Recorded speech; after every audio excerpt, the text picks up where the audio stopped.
안녕하세요.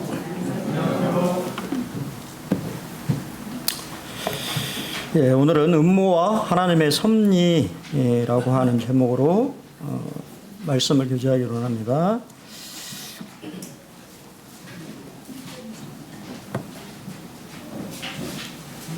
좀 길긴 한데요. 그래도 좀 빠르게 교독해서 좀 읽겠습니다.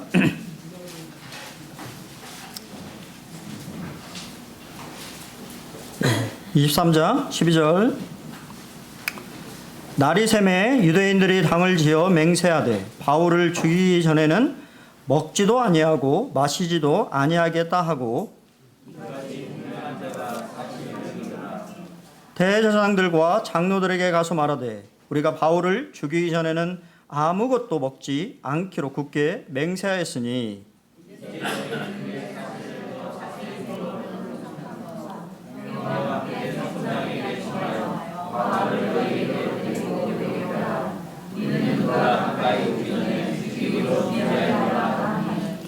바울의 생질이 그들을 매복하여 있다 함을 듣고 와서 영내에 들어가 바울에게 알린지라.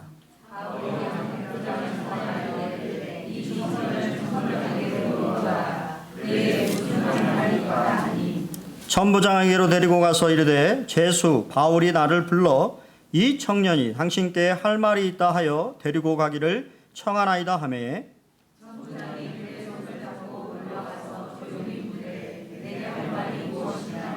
대답하되 유대인들이 공모하기를 그들이 바울에 대하여 더 자세한 것을 묻기 이함이라 하고 내일 그를 데리고 공회로 내려오기를 당신께 청하자 하였으니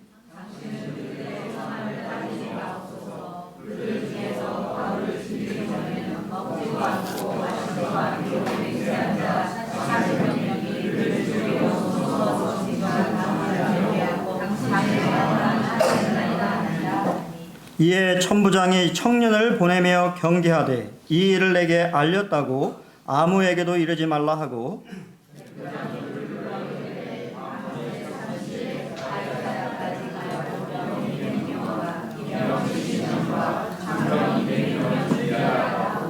또 바울을 태워 총독 벨릭스에게로 무사히 보내기 위하여 짐승을 준비하라 명하며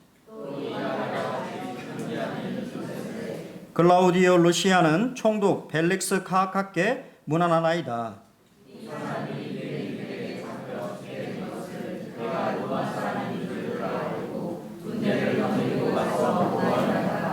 유대인들이 무슨 일로 그를 고발하는지 알고자 하여 그들의 공회로 데리고 내려갔더니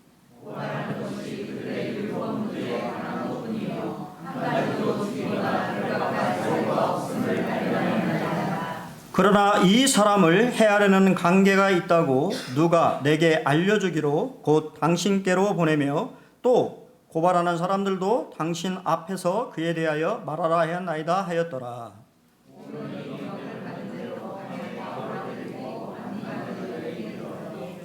이튿날 기병으로 바울을 호송하게 하고 영내로 돌아가니라.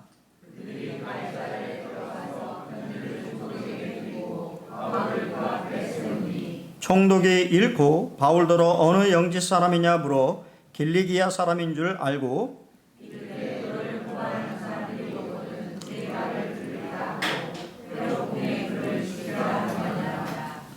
감사합니다.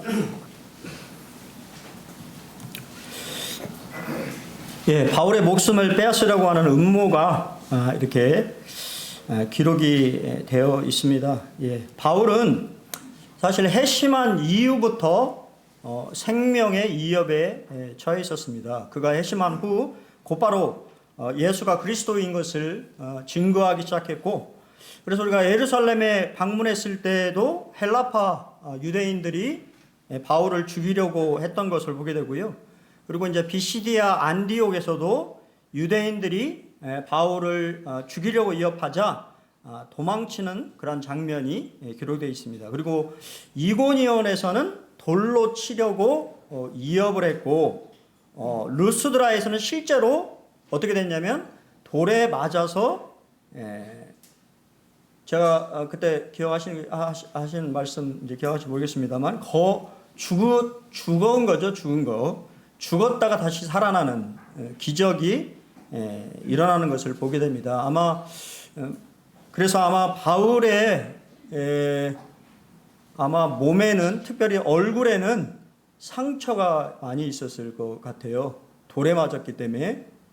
그렇죠? 사람이 죽을 만큼, 죽을 정도로 맞는다라고 하는 것은 그만큼 그가 이렇게 상처. 우리가 이제 말씀에도 보면 내가 나를 괴롭게 하지 말라고 얘기하잖아요. 그러면서 내가 예수의 흔적을 내 몸에 가지고 있다고 얘기하는 그런 말씀들을 우리가 생각해 보면 바울이 얼마나 그런 죽을 고비들을 많이 겪었는지를 알 수가 있고요. 고린도에서는 이제 갈리오 법정에 이렇게 세워졌는데, 사실 말씀을 보면 우리가 이 서신서에 있는 고린도라고 하는 말씀을 보면 그가 두렵고 떨렸다라고 말하고 있어요.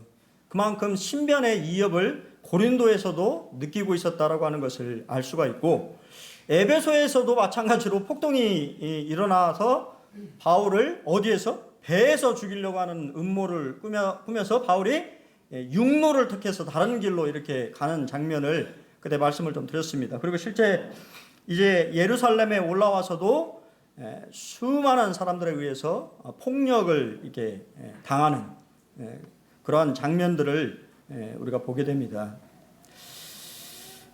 빌립보서 1장 29절에 같이 한번 좀 읽어보겠습니다. 같이 시작. 그리스도를 위하여 너희에게 은혜를 주신 것은 다만 그를 믿을 뿐 아니라 또한 그를 위하여 고난도 받게 하려 하심이라. 아멘이 되시나요?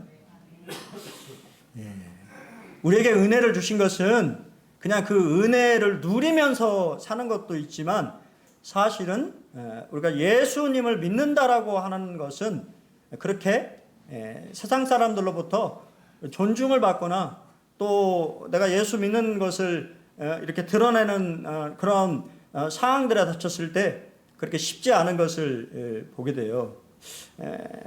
제가 옛날에 군대에 있을 때 군대 얘기 이렇게 이제 군대에 있을 때 저희 대대장님이 계셨는데요.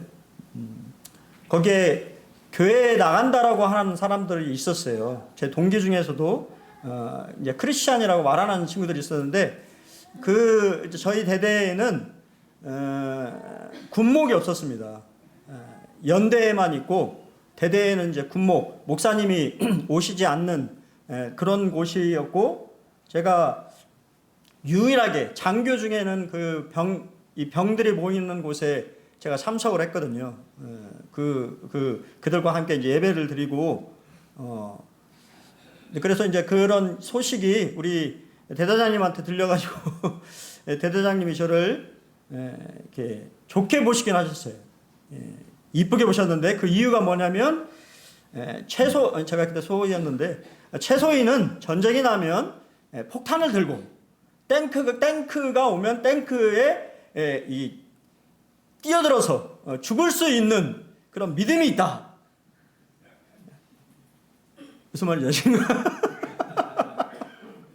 예수 믿는 사람은 그 정도의 그런 믿음을 이게 드러내야 된다라고 말씀하시면서 상당히 저를 이뻐하셨어요. 그러니까 다른 사람들은 자신의 신앙에 대해서 이렇게 나세우지 않았는데, 이제 제가 믿는 사람이라고 하는 것을 이렇게 드러내니까, 그러면 이렇게 지휘관은 좋아하지만 또 밑에 같이 이제 근무하신 분들은 좋아하지 않죠. 괴롭히고 또 괴롭게 하는 것이 우리가 일상적인 것을 보게 됩니다. 그리스도인이 고난받는 것은 어떻게 보면 당연하다고 성경은 얘기하고 있어요. 전 세계에 박해받는 기독교 인수가 3억이 넘습니다. 그리고 그 숫자는 매년 증가하고 있어요.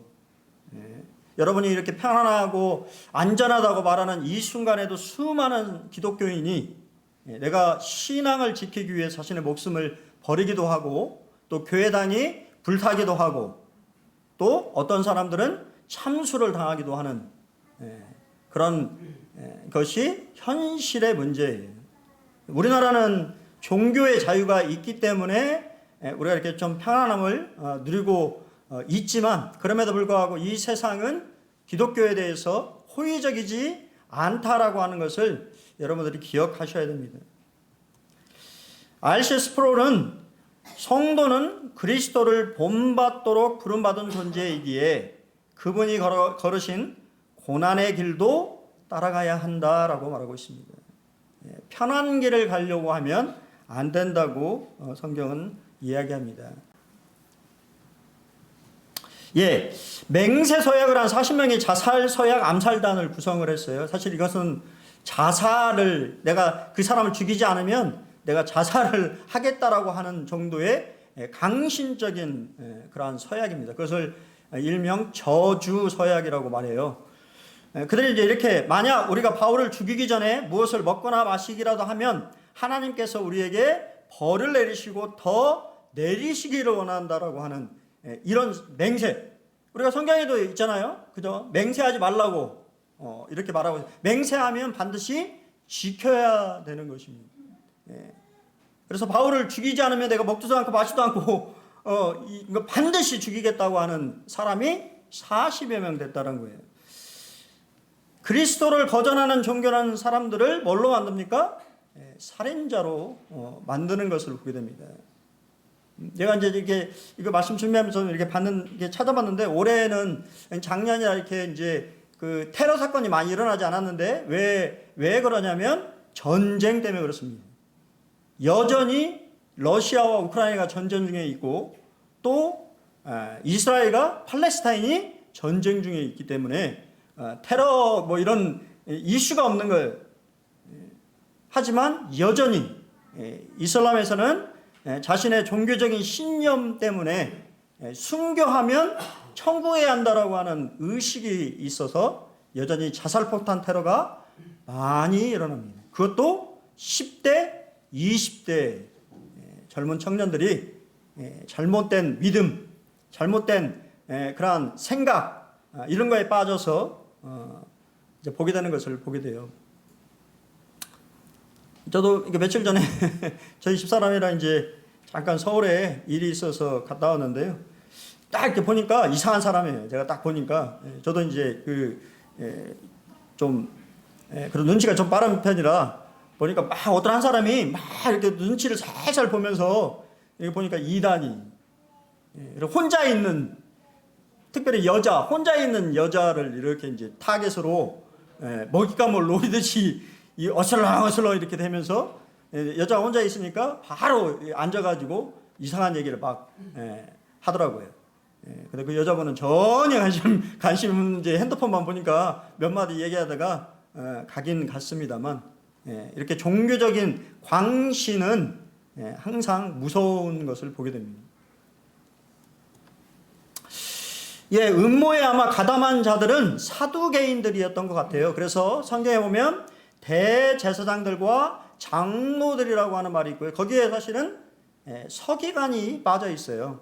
근데 서기관은 일반적으로 바리새인들이었습니다. 서기관들은. 그렇기 때문에 아마 우리가 앞전에 말씀을 생각해 보면 이 바울이 본인이 바리새파 이 출신이라고 하는 것을 얘기하고 있잖아요. 그리고 바리새인들이 믿는 거와 동일한 믿음을 내가 가지고 있다라고 얘기를 했기 때문에 아마 바리새파 사람들은 바울을 옹호하려고 하는 그런 부분이 좀 있었던 걸로 보여집니다. 그래서 아마 이게 이 현실주의자였던 사두개인들이 바울을 죽이려고 했던 것을 보게 돼요. 사실 악한 자들의 계획은 완벽해 보입니다. 바울을 더 조사해야 한다라고 하는 명분이 있었고, 또 실제 나중에 혹시 이제 가보시면 예루살렘 쪽을 가보시면 정말 복잡해요. 여러분 생각하는 것보다 골목길이 많습니다. 그 말은 무슨 말이에요? 암살을 감행하기에 적당한 매복 장소가 많이 있어요. 그렇기 때문에 아마 바울이 그냥 이렇게 데려옴을 당했으면 바울은 죽었을 것입니다. 우리 인생에 찾아오는 고통의 시간들이 있죠. 또 그 끝자락에 우리를 위해 예비하신 뭐가 있습니까? 하나님의 섭리가 있음을 보게 됩니다. 우리 방금 읽었던 말씀에 하나님이라는 단어가 있나요? 있던가요? 없어요. 그럼 하나님이 안 계신가요? 우리가 방금 읽었던 사건과 그 모든 상황들 가운데 하나님이 안 계신가요? 하나님이 계십니다. 보이지 않을 뿐이지. 그것을 우리가 뭐라고 하냐면 그것을 하나님의 섭리라고 말하는 것입니다. 하나님의 섭리를 가장 잘 보여주는 성경은 뭘까요?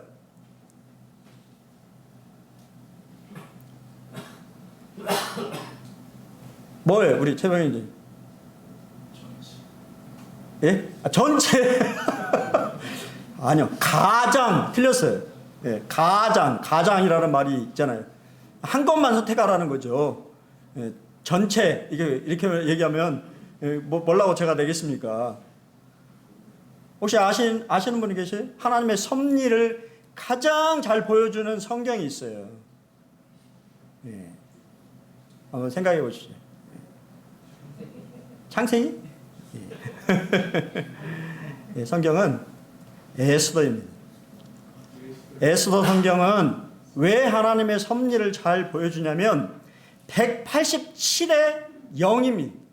혹시 이게 뭘 말하는 건지 우리 숫자가 나왔어요. 동영인지 혹시 알아요? 예. 187번 언급되고 0번 한 번도 언급되지 않은, 그 말은 무슨 말이냐면 에스더서에 보시면 바사왕 아하수에로 왕의 이름은 187번 언급되는데 하나님의 이름은 한 번도 언급되지 않아 있어요. 근데 그 모든 에스더와 관련된 이스라엘 백성들과 관련된 그 사건들에 하나님이 개입하고 계셨다고 하는 거지. 보이지 않지만 왕의 마음, 그 모든 상황들 가운데 뭐가 있었다? 하나님의 섭리하심이 있었다는 거예요. 보이지 않는 하나님의 선하신 손길이, 그것을 보지 않으면 에스더의 성경을 여러분 잘못 보고 계신 거예요. 모든 상황마다 하나님의 손길이 다 있다라고 하는 것을 여러분들이 기억하셔야 됩니다. 어거스틴은 과거는 하나님의 자비에, 현재는 하나님의 사랑에, 미래는 하나님의 섭리에 맡기라고 얘기했습니다. 참 좋은 말이에요. 우리 과거에 얼마나 잘못을 많이 했습니까? 잘못 안 하셨어요? 많이 했어요. 그렇기 때문에 뭐가 필요해요? 하나님의 자비가 필요한 것입니다. 긍휼이 필요한 거예요. 현재는 하나님의 사랑이 필요한 거예요. 그리고 우리의 미래는 뭐가 필요해요? 하나님의 섭리에 대한 믿음이 필요한 것입니다. 자, 그러면 섭리라고 하는 것은 무슨 말일까요? 섭리는 하나님께서 피조물의 사건과 삶 속에서 만물을 보존하시고 통치하시고 예정된 목적대로 인도하시는 지속적인 활동을 의미합니다. 우리가 다른 말로 하면 하나님의 주권이라고 말하는 단어가 바로 섭리와 같은 뜻이라고 보면 될 것 같아요. 예, 루마니아가 옛날에는 공산국가였잖아요. 이 루마니아가 공산국가였던 때의 저명한 침례계 목사였던 이시오프 톤 박사는 그의 저서에서 흥미로운 이야기를 들려주었습니다. 그는 공산라원들에게 감옥에서 몇 주 동안 신문과 고문을 당해 정신적으로 무너질 위기에 처해 있었습니다. 그런데 갑자기 모든 신문을 중단하고 그를 풀어주었습니다. 나중에 시간이 좀 흐른 후에 그는 한 미국 사업가로부터 루마니아 정부가 계속해서 기독교인들을 박해한다면 자신들의 제품을 루마니아 정부에 팔지 않겠다고 통보했다는 사실을 알게 되었습니다. 그 당시 루마니아 정부는 자신들이 승호하는 러시아에 완전히 지배당하지 않기 위해서 미국의 기술과 자금이 절실하게 필요했기 때문에 투옥된 그리스도인들을 풀어주었던 것입니다. 이것은 우연일까요? 우연입니까? 하나님의 섭리가 있는 것이죠. 그 당시에는 몰랐지만 나중에 이 미국인 사업가를 만났을 때 그 모든 가정에 하나님의 섭리가 있다라고 하는 것을 깨달았다고 하는 것입니다. 하나님의 계획에는 우연이 있어요, 없어요? 없습니다. 이미 주님은 우리가 앞전 시간에 바울에게 나타나셔서 그에게 약속을 하셨어요. 용기를 잃지 말아라. 네가 예루살렘에서 나를 증언했던 것 같이 로마에서도 증언해야 된다라고 말씀하셨습니다. 그것은 뭐예요? 시기적절한 메시지였습니다. 낙담한 바울을 향한 정말 적절한 메시지. 격려의 메시지요, 칭찬의 메시지요, 확신에 대한 메시지입니다. 사실 모든 일이 우연처럼 보이지만 하나님께는 우연이 없습니다. 바울의 생질이 갑자기 등장해요. 바울이 기독교인이 되었을 때 그의 가족들은 그를 가문에서 축출한 것으로 보입니다. 이해되세요? 여러분 생각하는 것보다 유대교와 이슬람 사이는 공동체 사회예요. 가족 중심의 사회입니다. 바울이 기독교로 개종했을 때 아마 가족으로부터 파문당했을 거예요. 근데 아마 그의 누이였던 아마 바울의 누이는 또 그의 조카 생질은 바울에게 애정이 있었던 것으로 보여져요. 사실 성경에 바울 가족에 대한 얘기가 나타나지 않습니다. 여기서 처음 등장해요. 아마 그들은 경건한 유대인들이었었고 그들의 음모가 악하다고 생각이 되었던 것으로 보여져요. 우리가 잘 아는 것처럼 히브리 산파들이 그쵸? 바로 왕의 말도 안 되는 그쵸? 생명을 죽이라고 하는 그러한 명을 내렸을 때 지켰나요? 아니잖아요. 하나님을 경외해서 그 잘못된 왕이 내린 그러한 명령이 잘못다고 생각을 해서 그죠? 아이들을 남자아이들의 생명을 살리는 그러한 모습을 성경은 우리에게 말해주고 있습니다. 그리고 그들의 행동이 하나님을 경외하는 것이고 하나님이 그들의 집안에 복을 내리셨다라고 성경은 말하고 있습니다. 루이와 조카는요 모두 신자였을 가능성은 낮습니다. 기독교인이 아니에요. 그러나 바울처럼 그들도 바리새파 사람들인 걸로 보여져요. 그렇기 때문에 그러한 이야기 그들의 음모를 들었을 때 그리고 그런 음모를 들었다라고 하는 것은 바울의 누이와 조카가 상당히 종교적인 고위층이었다라고 하는 것을 알 수 있어요. 그렇잖아요. 그런 이야기 들으려면 그냥 동네에서 듣는 게 아니지 않습니까? 은밀하게 진행되는 거잖아요. 음모라는 게. 그런 이야기를 들었을 정도면 상당히 예루살렘에서 이치가 있는 그러한 사람이었을 거예요. 여러분 백부장이 얼마나 협조적이었는지 주목해 보십시오. 백부장이 그 얘기를 들었을 때 상관 안 할 수도 있잖아요. 아닌가요? 내 일이 아닌데 그냥 죽든지 말든지 그렇게 생각할 수 있잖아요. 그런데 그러지 않았다고 하는 거예요.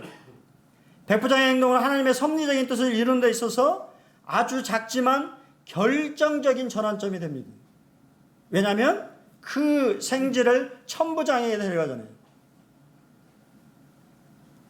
사실 루가는 사도행전에서 보면 로마 관리들을 호의적으로 언급을 하고 있어요. 사실 로마 제국에도 부패한 기회주의적 정치가들이 있습니다. 우리가 다음 시간에 나오는 총독 벨릭스부터 시작해가지고 다 기회주의자들이에요. 하지만 군인들은 대체적으로 군부에 속해 있던 사람들은요 로마법을 존중하는 품격 있는 사람들이었어요. 그래서 바울을 보호하는 데 있어서 적극적으로 개입했다고 하는 거예요. 그것이 그들의 뜻이었겠습니까?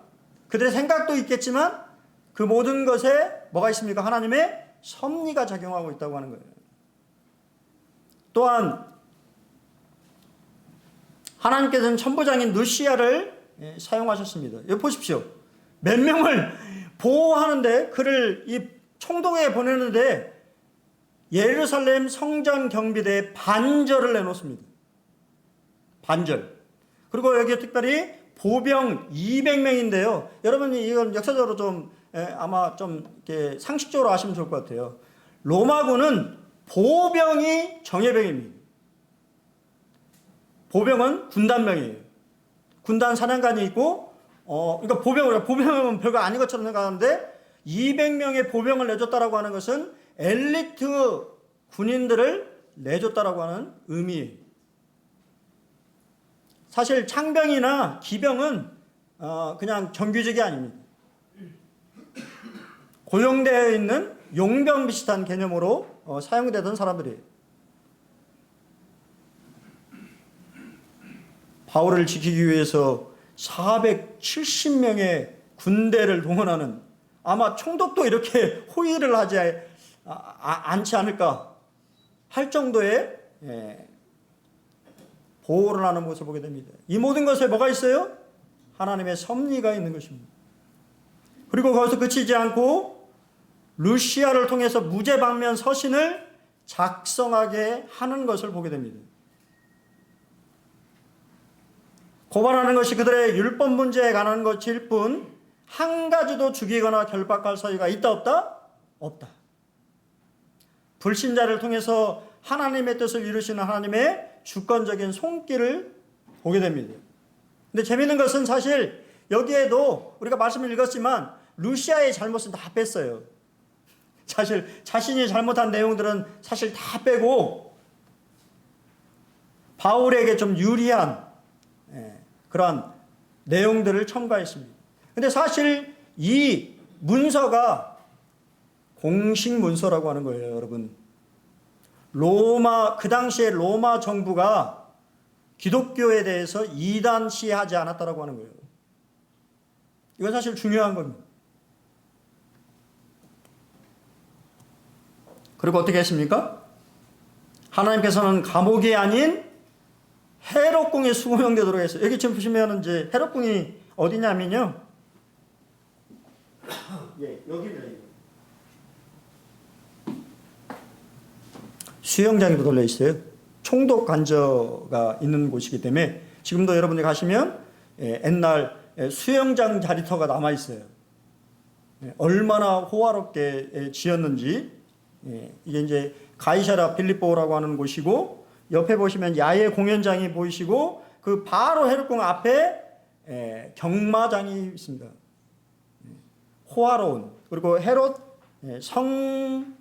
성벽을 쌓은 아주 천혜의 요새처럼 사용되는 곳이었는데, 바울을 감옥이 아닌, 지하 감옥이 아닌 아마 그 헤롯궁의 어떤 장소에 이렇게 수감하게 하는, 그러니까 어느 정도 배려를 했다라고 하는 것을 우리가 보게 되는 것입니다. 하나님이 그 모든 사람들 가운데, 우리가 지금 보이는 이 사건 속에 등장하는 수많은 사람들의 마음 속에 하나님의 섭리가 작용하고 있다고 하는 거예요. 바울을 보호하기 위해서. 바울은 어떻습니까? 바울은 쉬운 길을 찾지 않고 주님을 영광스럽게 하는 길을 걸었습니다. 여러분은 어떠신가요? 바울은 우리가 사도행전 20장 24절에 내가 달려갈 길과 주 예수께 받은 사명 곧 하나님의 은혜의 복음을 증언하는 일을 마치려 하면은 나의 생명조차 조금도 귀한 것으로 여기지 아니하노라고 말하고 있습니다. 그는 흔들리지 않았어요. 복음을 전하는 일, 자신이 받은 사명에 대해서 흔들리지 않았습니다. 그 길이 쉬운 길이 아니었잖아요. 고난의 길이었습니다. 온갖 고생의 길이었습니다. 그럼에도 불구하고 그 길을 걸어갔어요. 왜냐하면 그 길이 바로 영광스러운, 주님을 영광스럽게 하는 길이기 때문입니다. 여러분은 어떠신가요? 여러분 어떤 사명을 받으셨나요? 하나님 앞에 어떤 사명의 부르심을 받았습니까? 그 일을 잘 수행하고 있습니까? 제가 여러 번 말씀드렸잖아요. 우리는 큰 일을 이렇게 막 생각을 하는데요. 사실은 주님은요, 적은 일부터 맡기신 거예요. 적은 일에 충성하십시오. 하나님이 여러분에게 맡기신 조그만 일, 아무도 거들떠보지 않고 어떻게 보면 별볼일 없는 일이라고 생각되는 그 일이 하나님의 일이에요. 여러분 그 일을 충성스럽게 할 때 하나님 여러분에게 뭐로 맡겨요? 더 큰 일을 맡기는 것입니다. 저도 그때 말씀드렸잖아요. 우리 성도님들을 제가 다 보고 있어요. 관찰합니다. 왜냐하면 일꾼을 세워야 되니까. 근데 일꾼은 아무나 세우는 것이 아니지 않습니까? 준비된 그러한 사람들에게 일을 맡겨야 하나님의 일들이 진행이 되는 것입니다. 여러분이 주어진 작은 일, 그게 어떤 일인지는 모르겠습니다만 그 일에 충성하시기 바랍니다. 그러면 하나님 여러분은 더 큰 일을 여러분에게 맡기실 거예요. 우리 같이 한번 읽어보겠습니다. 같이 읽겠습니다. 시작. 표대를 향하여 그리스도 예수 안에서 하나님이 위에 부르신 부름의 상을 위하여 달려가노라. 여러분 부름의 상을 위해서 목표 이 결승점이 있다라고 하는 사실을 아십니까? 그 경주에 여러분은 열심히 달리고 있나요? 그건 개인의 경주일 뿐만 아니라 그건 또한 저는 이어달리기라고 저는 생각이 되어집니다. 우리의 믿음의 유산을 우리의 젊은 우리 다음 세대에 잘 물려줄 수 있어야 된다고 생각이 들어져요. 여러분 모두 다 정말 표대를 향해서 바울이 힘차게 달려갔던 것처럼, 그리고 결국엔 뭐예요? 상을 받게 된다고 하는 사실입니다. 여러분의 경주를 마쳤을 때 하나님부터 오는 상급을 생각해 보십시오. 근데 그 길이 바울은 홀로 있었으나 뭐였습니까?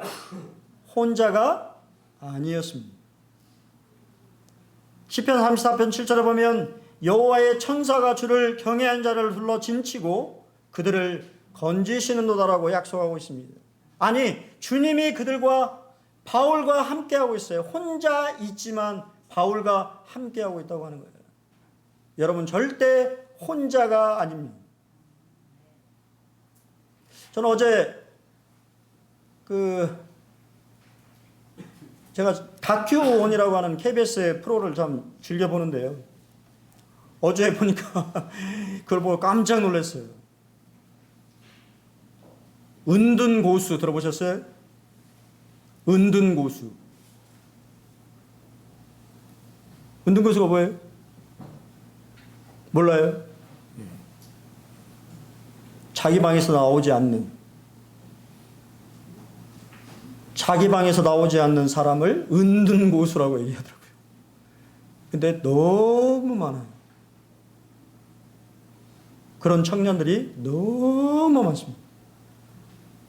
어떤 사람은 8년 동안 자기 방에서 안 나와요. 근데 제가 그걸 보면서 부모가 깨지더라고요. 부모가. 우리 양옥청 이사님은 우리 혹시 은진자매가 막 8년 동안 안 나와요. 방에만 처박혀 있어요. 그럼 어떤 마음이 드시겠어요? 부모의 마음이 너무 이해가 되는 거예요. 부모가 무너져. 내가 뭔 잘못을 해서 애에게 어떤 뭐를 상처를 줘서 내가 뭐를 잘못 키워서 이런 게 부모가 겪는 고통이더라고요. 그리고 한 부모가 이렇게 나왔는데요. 아들이 4년 동안 안 나와요. 그래서 그 아버지가 그러더라고요. 자기가 아버지 돌아가셨을 때 10살 때 아버지가 돌아갔을 때 그렇게 펑펑 울었는데 아들이 집에 방에서 나오지 않는 아들을 보면서 펑펑 울었다고. 너무 힘든 거죠. 4년 동안. 근데 부모가 바뀌었습니다. 아이가 바뀐 것이 아니라요. 부모가 바뀌었어요. 그 어머니가 아들을 위해서 매일 아침상을 맛있게 올려다 주는 거예요. 왜냐하면 자존심이 상해서 못 내려오니까 그걸 4년 동안 그렇게 했단 말이에요. 부모가 바뀌니까 그 아이가 바뀌더라는 거예요. 그러니까 나중에 보니까요, 그 은둔고수라고 하는 그 프로그램을 보니까 가장 먼저 하는 치료가 부모 교육이더라고요. 부모의 마음부터 상처를 치유하는, 이게 다 보면 결국은 부모가 변해야지 자식도 변하게 됩니다. 나중에 보니까 그 아이가 4년 만에 이제 나와서 이제는 회복하려고 하는 그런 노력을. 근데 왜 그랬는지는 모르겠습니다. 근데 다 이유가 있더라고요. 경쟁 세대. 근데요, 여러분, 우리나라는 왜 그런지 모르겠어요. 일본에서 생겨서 그 문화가. 8050 운동이라고 들어보셨어요? 일본의 8050 운동이래요. 80대 아버지가 50대 자녀를 돌보는, 50대 자녀가 방에서 나오지 않는. 그래서 80대 부모가 자식을 돌아보는. 근데 그게요, 엄청나게 많답니다. 일본에. 근데 결국은 제가 그런 프로에서 느낀 건 뭐냐면 혼자가 아니라고 하는 거예요. 거기에 이 치유하시는 분들이 다 누구냐면 은둔고수. 본인이 경험했던 경험. 동일한 감정을 그들과 함께 공유하면서 내가 네 마음을 안다. 네가 왜 나오지 않으려고 하는지 안다. 너는 혼자인 것이 아니야. 우리도 있어. 그래서 그들의 마음의 문이 열리고 세상 밖으로 다시 나오는, 그게 얼마나 걸릴지는 모르겠습니다만, 여러분, 우리는 혼자인가요? 아닙니다. 주님이 함께 계시고요. 또 우리 군산 본인의 교회가 여러분들 옆에 있습니다. 힘들고 어려울 때 손을 내미시기 바랍니다. 언제든지 우리 바로 옆에 보십시오. 옆에. 여러분 경쟁자가 아니에요. 함께 같이 달리는 러닝메이트입니다. 그렇지요? 그냥 나 혼자 달리는 그냥 경쟁자가 아니에요. 같이 달리는 러닝메이트입니다. 주님이 여러분과 함께 하신다고 하는 사실을 잊지 마십시오.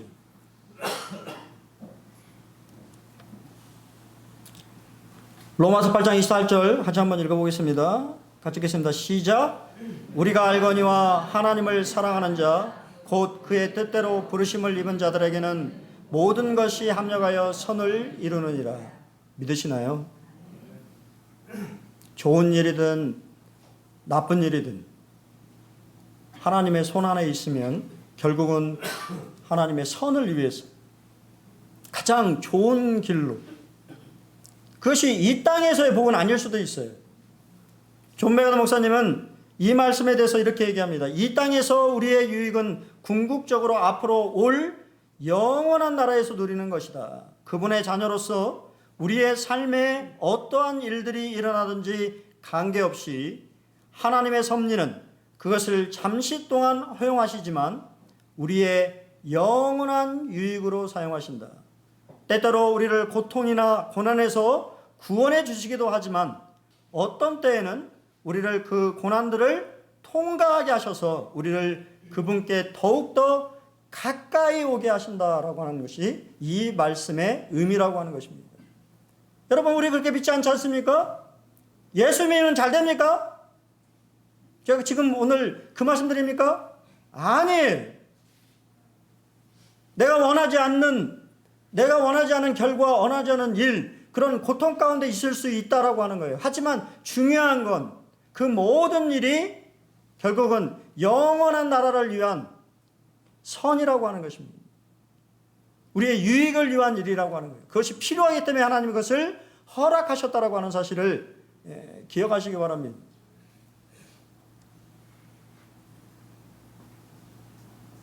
저도 대학을 떨어졌어요. 제가 대학을 떨어지지 않았으면 떨어진 사람의 감정을 모를 것입니다. 전기 떨어졌어요, 영경님. 저도 공부를 안 했거든요. 성경 보느라고. 그제서 이제 정신 차리고 나중에 이제 후기를 봐서 이제 그 같은 세대니까 아시죠? 전기 후기. 예. 근데 내가 그런 감정들을, 내 그런 경험들, 저도요, 이력서 엄청 많이 떨어졌습니다. 계속 떨어졌어요. 떨어지는 게 너무 일상이었어요. IMF가 왔거든요. 옛날에는 제가 보지도 않았던 이런 데 내가 가야 되나 하라고 생각했던 그런 데서도 나를 불러주지 않는, 어떤 사장님은 당신은 그리스도인이니까 안 돼, 영업이었습니다. 그래도 한번 해보겠습니다. 할 수 있을 것 같은데 안 될 것 같은데, 술 마셔야 되거든. 그럼 그걸 할 수 있겠어요? 여러 가지 그러한 일들 가운데, 근데 결국은 뭡니까? 돌아보면, 사실 뒤돌아보면 아무것도 아니었던 일인 것 같아요. 그때는 정말 큰 일인 것처럼 나한테 다가왔지만 돌이켜보니 그 모든 가정마다 하나님의 손길이 있었고, 또 그것을 이기게 하시고, 그런 가정을 통하여서 하나님을 더욱 의지하게 하고 알게 하시는 하나님의 은혜가 있었음을 저는 믿습니다. 그래서 사실 요즘은 그냥 좀 무덤덤한 편입니다. 왜냐면 그걸 다 경험해 왔어요. 근데 별일 아니에요. 그 당시에는 정말 모든 것이 인생이 무너지는 것 같은 그러한 기분이 들겠지만, 인생에 돌이켜보면 그렇게 힘들어하지 않아도 되는 그런 일들인 것 같습니다. 여러분, 오늘 본문의 말씀에는 하나님이 등장하지 않습니다. 하지만 하나님의 손길이 바울과 함께하고 있었음을 믿습니다. 여러분의 삶 속에 하나님이 안 보이시고 느껴지지 않을 때도 있고, 내가 정말 신앙생활하는 게 맞는가? 그런 느낌이 들 때도 있을 것입니다. 하지만 중요한 건 하나님이 여러분의 모든 삶 가운데 섭리하고 계십니다. 가장 좋은 길로, 가장 좋은 목적을 향해서 여러분의 인생 가운데 함께하고 계심을 믿으시기 바랍니다. 그래서 여러분들이 더욱 정말 바울이 그랬던 것처럼 하나님의 부르심, 그 상을 향해서 더욱 열심히, 잠깐 넘어졌으면 일어나서, 그렇죠?